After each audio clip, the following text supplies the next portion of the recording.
Yes, the title of our we are listening for today, guys. What is the biggest or the hardest struggles in your life? Uh, if it's only one, just give us one. The very, very hardest struggles in your life and how you fight for it, how you fight for that struggles. Yeah, that was our topic. If you can't if you can't speak English, no worries. You can tell your story if it is Tagalog, and I will try to translate it to Kuya Dan. I will give my best to try to translate it in a good way. Because Kuya The way Dan, he can understand. yeah, so that he can understand also. Okay. Yes. Hi, Ate Hi, Ate Sky. I Sky. felt Tapos tayo, shall we? Ate Sky. Hi, Ate Sky.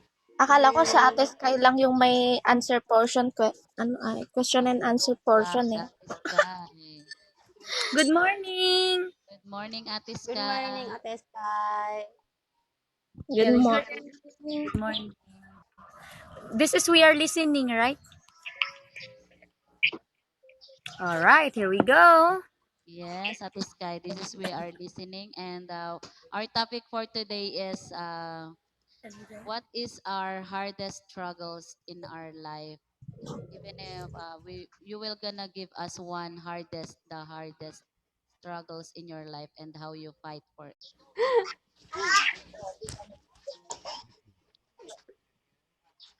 Our topic for today is what is your struggles in your life, the hardest struggles in your life and how you fight for it. Tiger eye, shall we?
Even now, you know,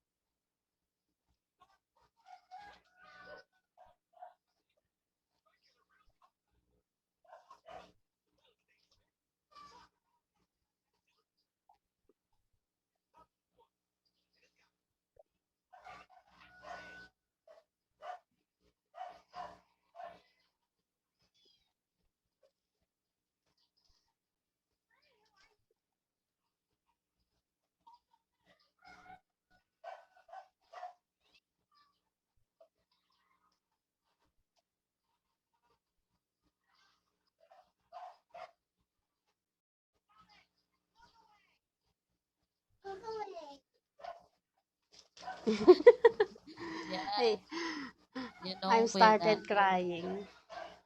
you fight struggle hard, so hard that one because our mother is our life, you know.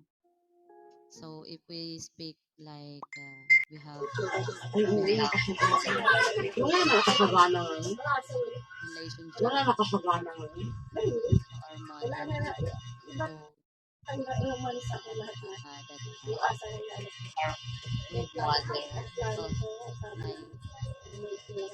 empty in our life. Yeah.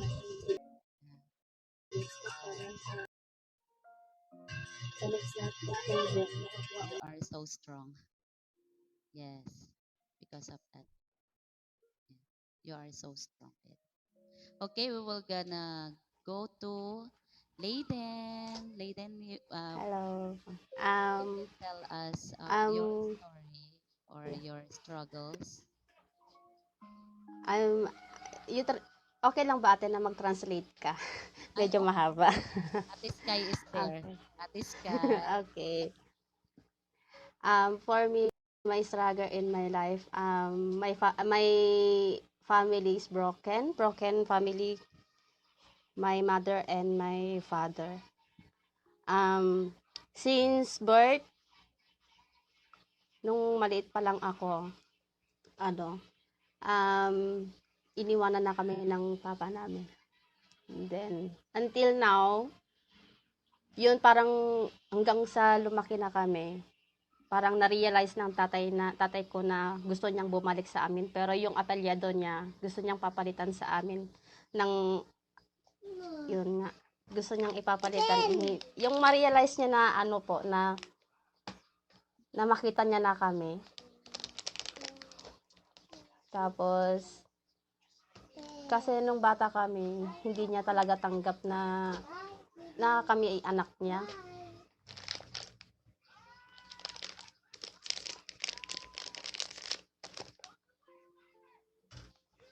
Ayan, hindi ko marinig.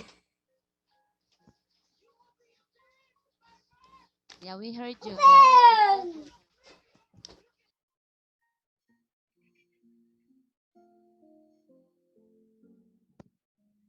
And how you fight for it, Bebe? How you fight for it? Ano, masakit pa rin sa dibdib ko pero kailangan kasing tanggapin yung tatay namin kahit ano mahirap. Siyempre nakikita ko naman na ano yung kalagayan niya kahit ano. Kahit mag-isa na lang siya. Ay, nakakaiyak. It's okay.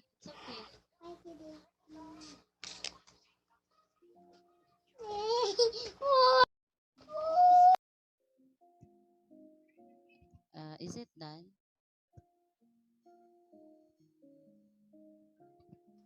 Tapos ka na, Bebe? Um, Yun lang ba? meron akong kapatid na panganay, special child. So nandun siya sa bahay po namin. Ayun, naalagaan ng mama ko po.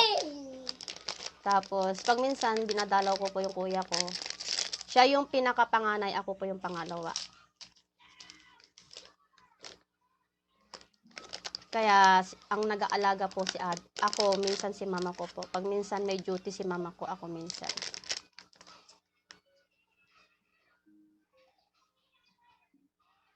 Yeah, that's life, Bebe. That's part of our life. You know, Layden was broken. She has a broken family. So his father was left them and find another lady like that. And when they was a child, they don't have a father already. So they used to sit together with her mom, with with the with With, the with my, siblings. yeah. Yeah. And then she fight for it with her mom. They sit alone. They don't have father, and their father realizes after that they are already big. They are already have like teen that like they are teenager already.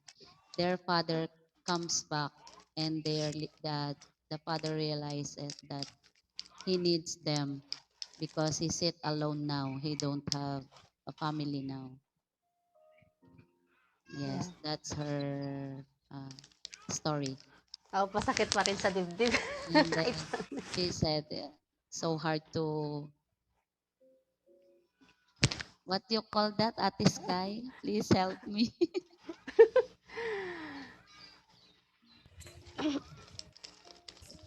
So hard to ano. Yung masakit pa rin daw sa dibdib. It Ano ba? so hard to feel. So Pain, painful.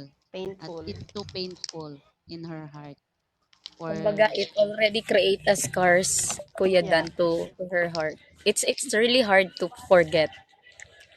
But then, when you see your parents, yung alam mo yun, kasi 'di ba, her father already alone, then wanted to go back.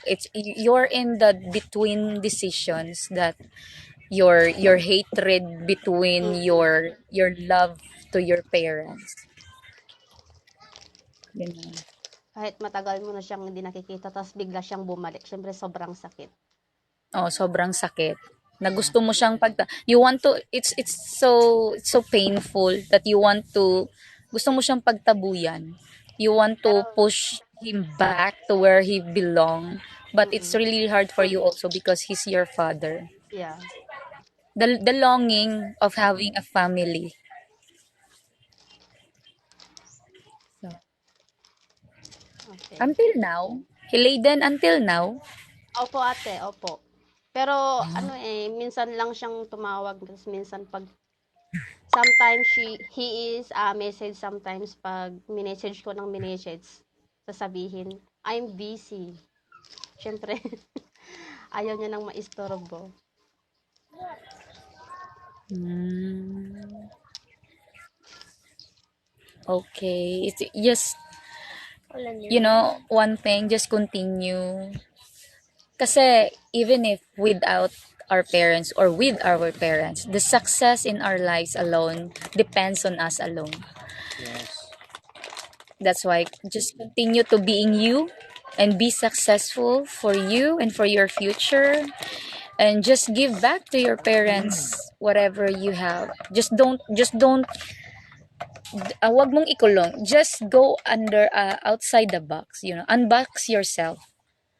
Opo. Do not do not dwell into the problems from your family that you have. It will compromise your success. Unbox yourself and go and continue to your dreams. Yeah. Thank you Yes. po. That's the best way for us Thank you po, to ate. I think Kuya Dan has something let to go say. all the pain. Yeah, our It's success. a hard, painful in my heart. um, I try to cry, Hi, but Pretty Beans. pinipigilan ko lang umiyak. No, don't wag mong pigilang umiyak kasi sometimes crying is releases our stress. Yeah. It will relieve, you know. We will having a relief if we cry. Because if you yeah, no worry. Flirty Beans, come up, bebe. Thank By you, the way, guys, guys. to Thank you, all Kuya just Dan. came, welcome to our We Are Listening. For our our topic for today is what is your biggest struggles in your life and how you fight for it. Yes, that's our topic for today. So Layden is done. We will go to Bea. Welcome to Team Sama Sama, Bea. Because Bea is not part of Team Sama Sama. Yes, she is.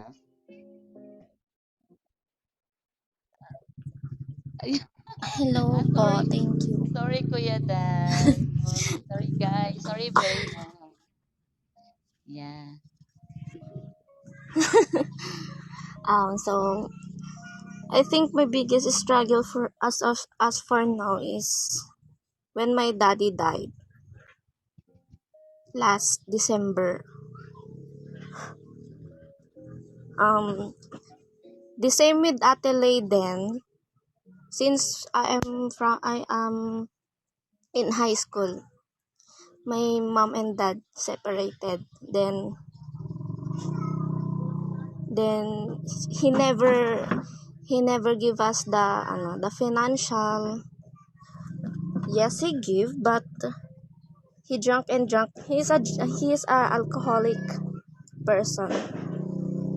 He works for his alcohol to drink and drink and drink. So he got that he got that sick and sick. Then after a years, he went to another town. Like, he's so far from us. Then he never visited us. He just visited us just to, like that. He talks bad about us. My mom. He talks to my mom like a war, like that. So we never look for him for the rest of the years then, until he suffer from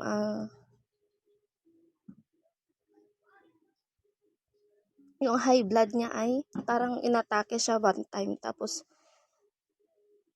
yun, then some of his friends call us, then tell the news about him. Pero nung araw na yun, hindi siya nakainom. He never drank that day. That day he died. He never drank because after his work, he just felt like dizzy. Then bigla siyang nung pagka-uwi nila natumba daw siya.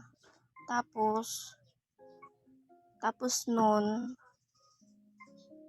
tinawagan kami nung natulog siya, tinawagan kami. Tapos yon, sabi patay na kasi hindi na nagising. Parang inatake na siya ng mild stroke. Tapos yun, parang ang hard sa side namin kasi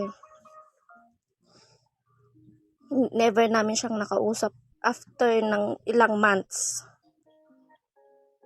Tapos before ng ilang months pala, before. Tapos noon, ganun lang yung mababalitaan namin na patay na pala siya. Tapos yung mga family niya, parang sinisisi kami. Kami yung sinisisi kasi pinabayaan daw namin. The truth is, kami naman yung pinabayaan, ganun. Tapos kami yung parang sinisisi namin. Tapos, yun. Nung namatay pa nga siya, syempre pag may namatay, di ba, parang sa bahay ng pamilya dapat nakaburol. Ba yun tawag doon? Pinag-aagawan. Kasi patay na pinag-aagawan. Patay na, tapos pinag-aagawan pa. Tapos yun, 2 days doon sa mga kapatid niya, tapos sa amin yung the rest days. 'Di ba COVID sa atin? Parang ang hirap yung burol-burol ngayon kasi ilang days lang. Tapos yun yung pinaka-struggle na naranasan ko kasi wala pa naman. Kasi most of the time, financial yung problema natin. Tapos yun yung parang biglang big problem na dumating or struggle. Tapos, yun, na ano naman namin. Pero after nung living ng daddy ko, never na kaming nakipag-contact doon sa family nila. Tsaka ever since naman talaga hindi kami nakikipag doon, or hindi sila nakikipag sa amin. Yun, naiiyak din ako. Yeah, it's okay. But now you are already moved on for that, or until now working. Yes, medyo. Oh, so sad because Still working to move on. yeah, even if Kasi it's ang so hard for you pinakamasakit pa because doon yung parang hindi mo siya nakausap yeah, it's so hard because before he your dies. father already died before, even if you Parang, didn't talk to him with parang a never, yes, yes, talking or making conversation with him.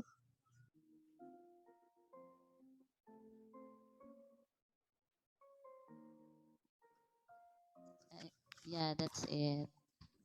But no worries, just pray for his soul so that even if it's he's die, he saw you, all of you, you and your family. He's there beside you.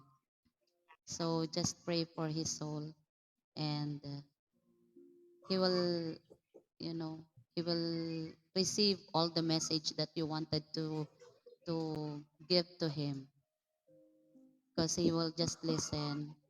He's there beside you. Yes. Yeah, don't forget that, because Yes, but I believe with that angel, with the angel, angel will gonna catch your message and throw it to your father. Yeah. So not all of us believe in angel. So for me, just only mm, for me, maybe one day he will come to your dream, and you will saw him, and then you will gonna have a good talk with yes. him. But One don't get us wrong kasi even though he left us and he treated us that way before, we never hate him. Though we hate him a little bit.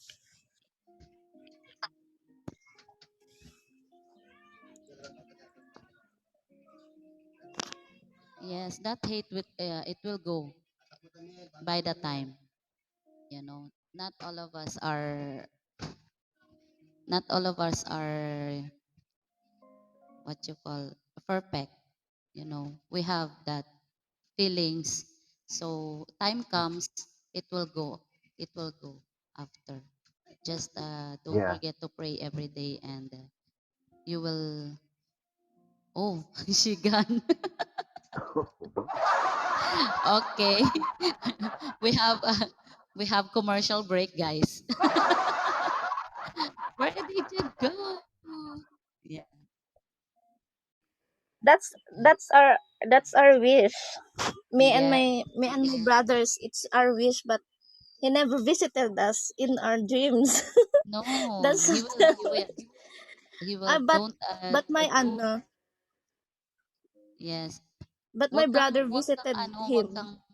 wag kang magsawang mag-pray. Yeah, just pray and pray and pray, and then the time comes, he will he will visited you and your family. Uh, Hope. the sweetest thing he did when he died, he visited my brother in his dreams and then he kissed him Yeah. before he Yes. goes up. Yes. Yes. It's Yes. my brother that he likes the most, I think, because he always looking for him when he is here.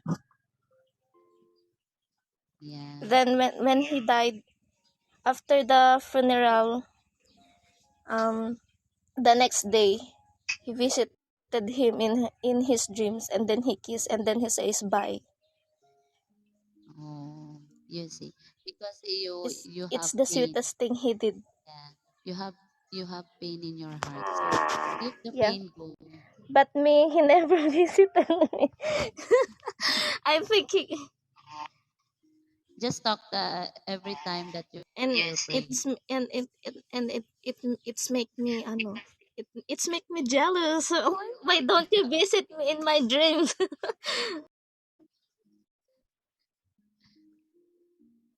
Yeah, just pray, and time comes, it will visit. He No, will I visit don't. you. I forgive him.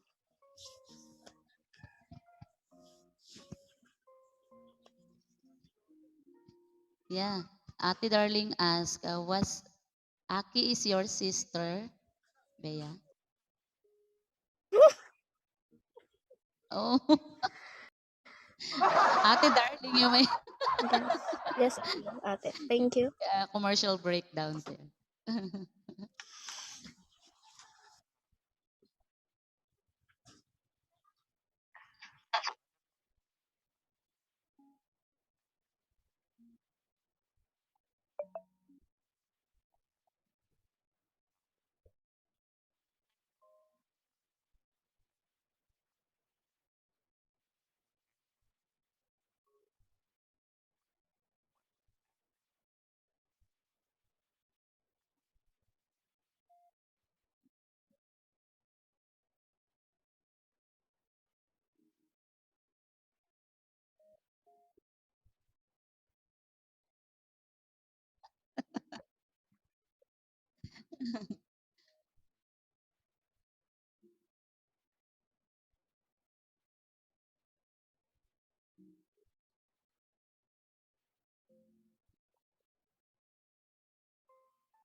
Yes, thank you so much for that.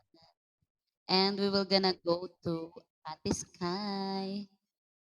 Ate Sky. Yeah. Hi guys, can you hear me? Yes po.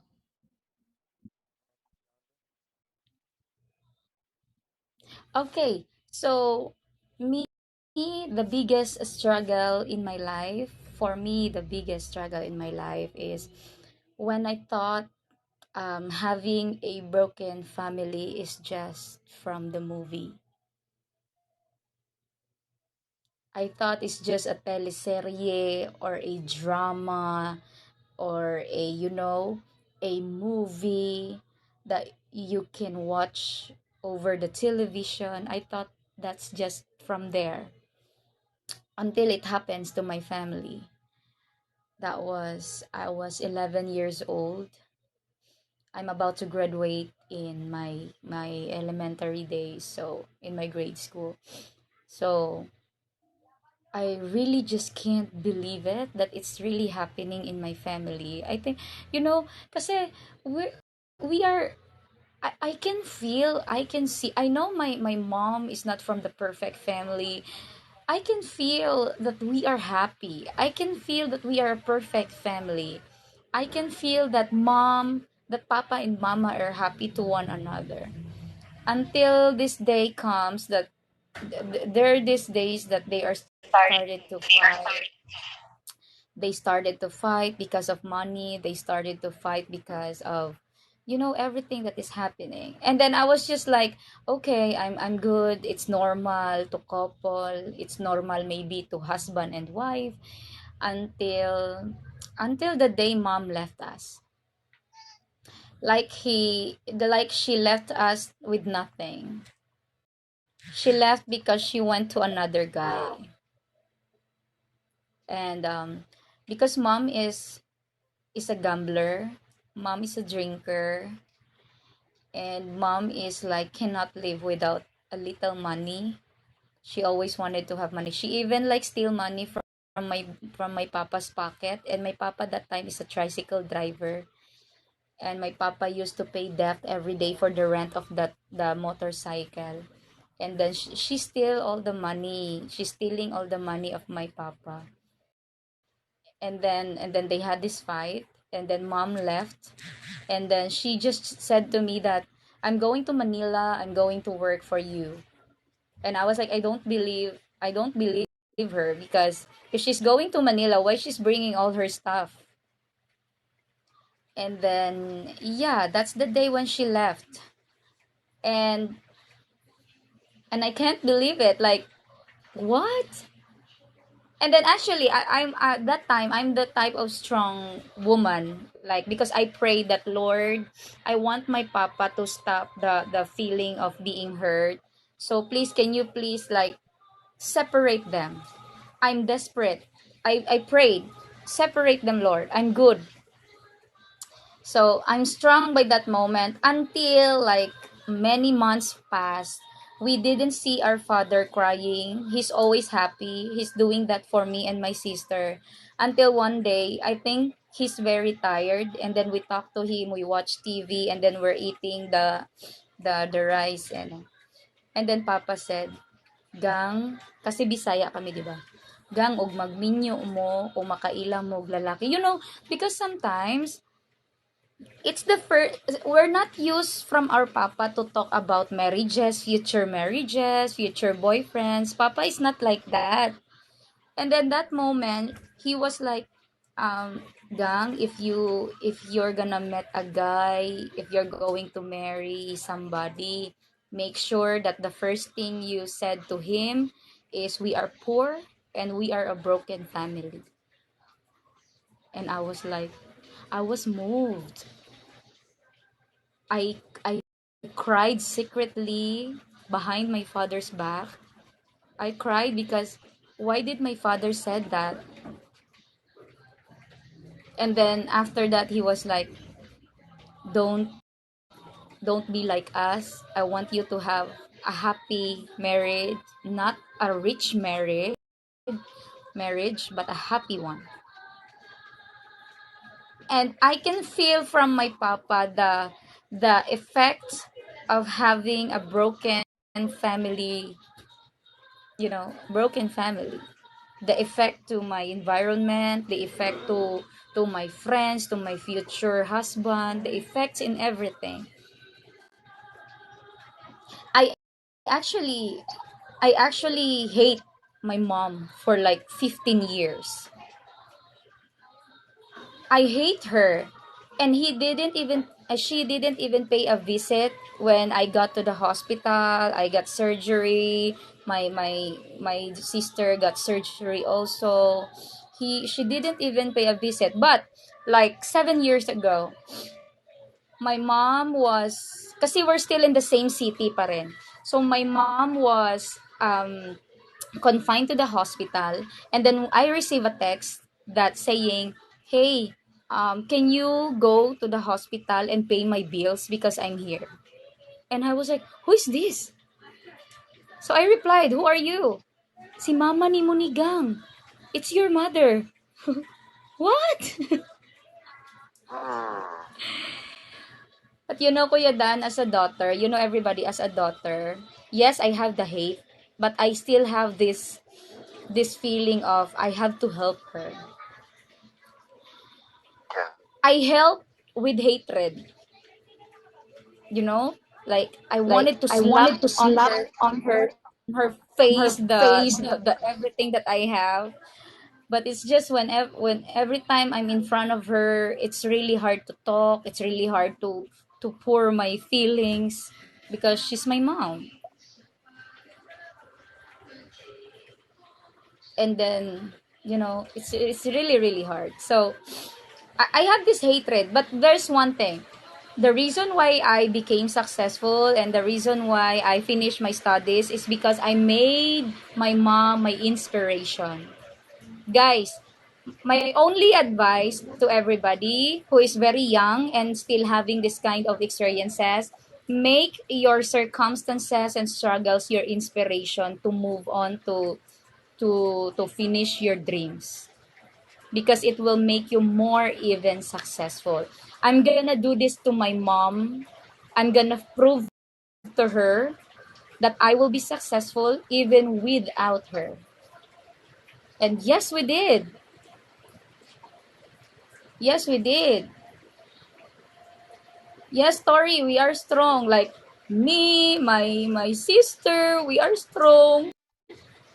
We try to be strong because my papa is so strong. Sorry, sorry. Yeah, it's okay. My father is so strong. My father is so strong. That's why we are strong. He is the only one left to us. It's my father's problem actually, but he is super strong. He is happy. He did everything for us. He even worked hard to finish our study.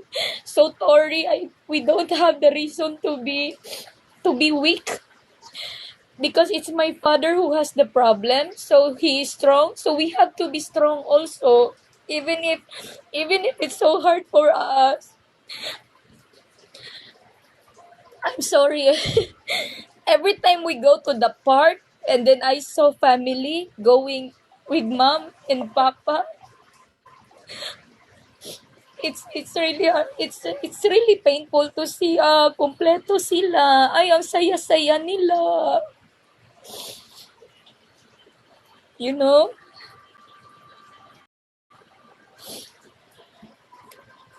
Yes. Yes, people will say, no, ang strong, buti pa yung mga anak mo, Romy. Successful na, ganyan. It's because of you, ma'am. Dahil yan kay mama. Sana, and I know, mom, my mama right now, she's in a poor family and she wanted to come back like Layden. She wanted to come back because she saw us very successful. She saw us happy. But I cannot accept her. I can no longer accept her. Yes, you're still my mother, but you cannot live with me. You cannot hold your granddaughter. You cannot you cannot you cannot live in my house. You cannot hold my sister because I want you to feel your investment in your life. You left the most precious kids before, and this is we right now, and then you wanted to come back because you are poor right now and then we are successful. That would be a big disrespect to our father, unless our father would say, okay, accept your mom, and we will. But my papa will never accept her, so we will not also accept her. You know,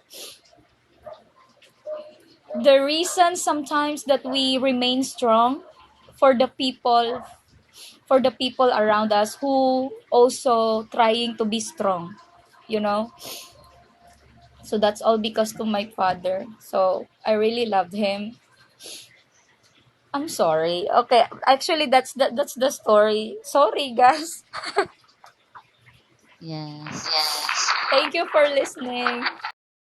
Sorry for that story, but we are the same Thank you, story at Kuya this time. Dandan. You know, you know why I cry, guys? Because at this guy's story is my story, actually my own. But after I will tell you the story after that. So we will go to Ate Allison. Are you ready to share?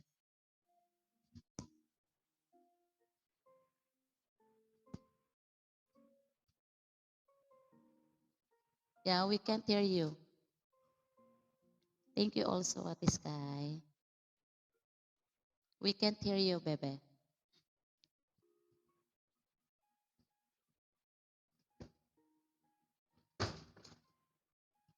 Mute. Sorry, I was mute, guys. I didn't experience that story, but I was I was feel hurt when I heard your story, Bebe. You make my eyes cry. Oh my god. The same is my mother and your mother, but the different is the story. The most struggle in my life, guys, was when my mother gets sick, and I saw her lying in the bed, cannot talk, cannot eat, cannot move, cannot stand. They tell me that you should give up, but I tell them no. I will fight for the life of my mother. So we bring her in the hospital.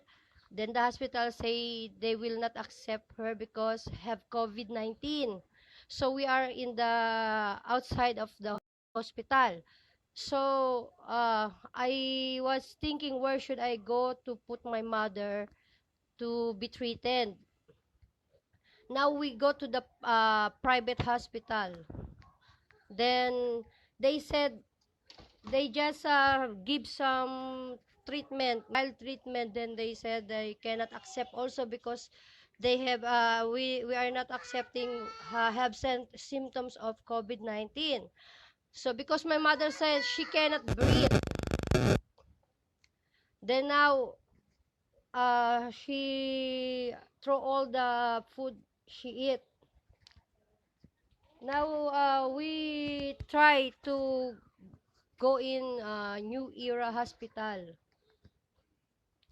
and they said we need to pay something before they accept my mother. Okay, I tell them that okay, accept my mother. I will do anything to bring the money.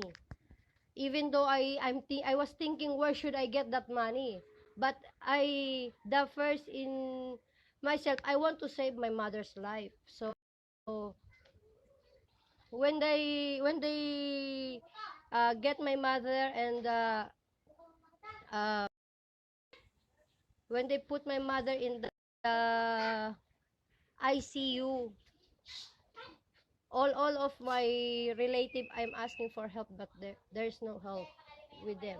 So I said it's okay. My papa was worried also, but I tell him it's okay, because if I saw them I was weak, I'm already weak for that situation, they will also getting weak. So I showed them that I was strong, I can do anything. Now I do something. I cannot share all of my experience, but just slight. I do something, but I know it was wrong. But I cannot think anything right on that time. But because I want to save my mother's life, so I try to put myself in danger. So when I get that money, I go to the hospital and say, please treat my mother. I want to see her still alive. So now now well, even though I got a problem, I'm still thankful, because at least I do my best to save her.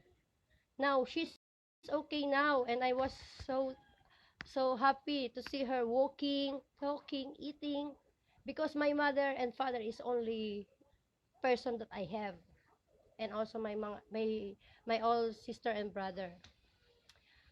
Because I cannot accept to myself if I saw them, if I lose them, because I feel I was alone if I lose them. They do anything for me when I was a kid. They both understand me as me, my my struggle in life with my own family. They are the one who will be there to to what we call this to uh, make my feeling make my feeling better. So that's all I can say about my struggle, guys, because the the other is it's I want to keep it in myself. Okay, that's all, guys. Thank you so much. Yes. It's okay, Ate Alison, but you're strong. Uh, Mhm. by the way, your mother now is already Yes. good. She had a brain, yung what we call this, the root of the brain have namamaga. I cannot say in English namamaga. So she have a maintenance. If she cannot drink the maintenance, she will forget us, and she will bring back to the same situation when I was bring her into the hospital. Oh, okay. So still now she's got maintenance in his brain. Yeah. Yes, that was aneurysm. Yeah, they call this an aneurysm.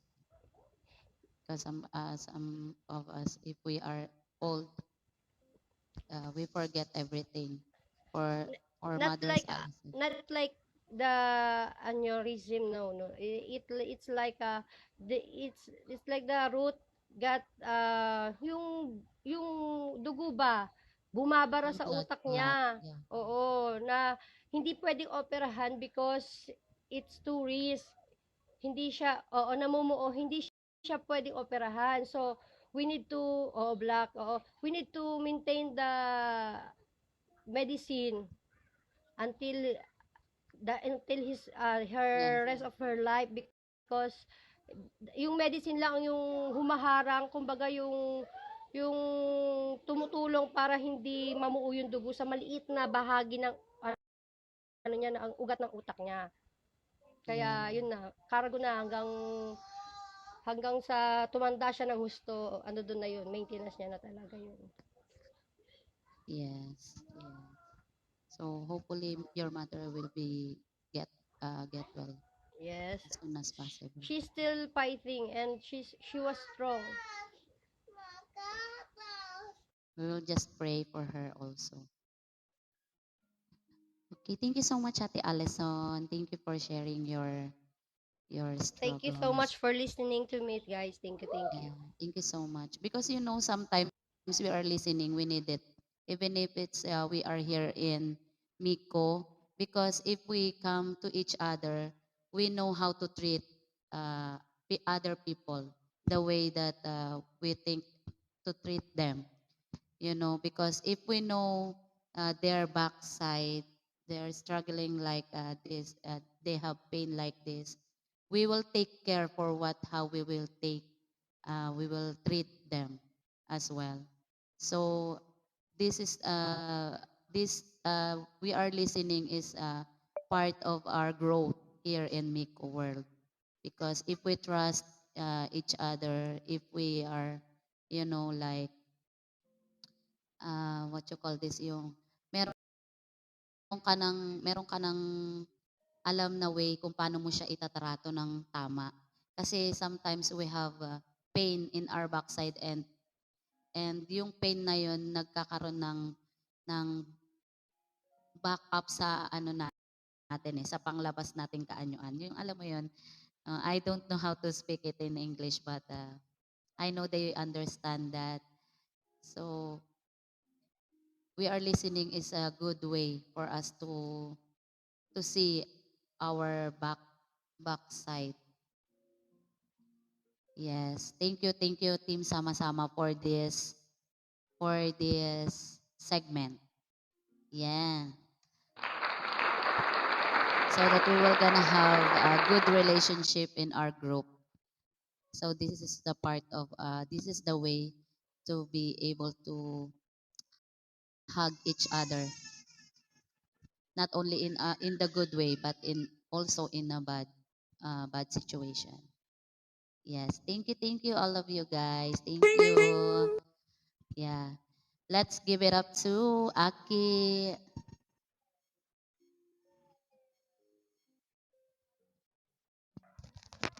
Lowbat ako. Hindi, 'yun. Same lang din naman sa mga kasama ko ngayon, same situation. But me, I have a family complete. My mother, my father is here, my sister and my brother also. Then, in my case, I'm a single mom with 3 kids. Yeah. Struggles in my life when me and my husband uh, broke, because he said to me that uh, hindi niya kami ba kayang buhayin. Hindi daw niya kami kayang buhayin. He cheated on me. Then, while I'm pregnant, with my second child, uh, he's a childish person. Uh, he's not a irresponsible husband and father to my kids. That's why I left him. Mm, you know, it's been a while, 4 years. Uh, after we broke up, then my struggles is my 3 kids have asthma. Sabay-sabay yun. Hindi ko alam saan ako na my little son is going to hospital, have a pneumonia. I'm the only one. I'm the only one working. I don't know how to get money.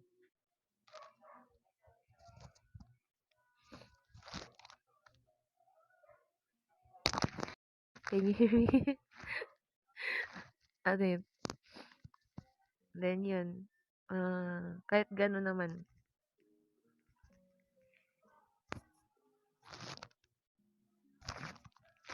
wait lang, nakakaawa kayo. Yes, it's okay. Yan.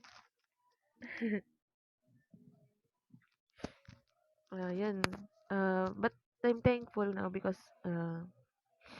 I feel stronger because yun, nakapagbukod na ako ng bahay.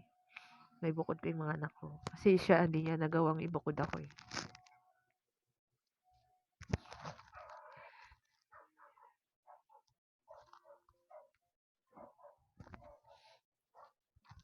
So thankful talaga. Mga blessing.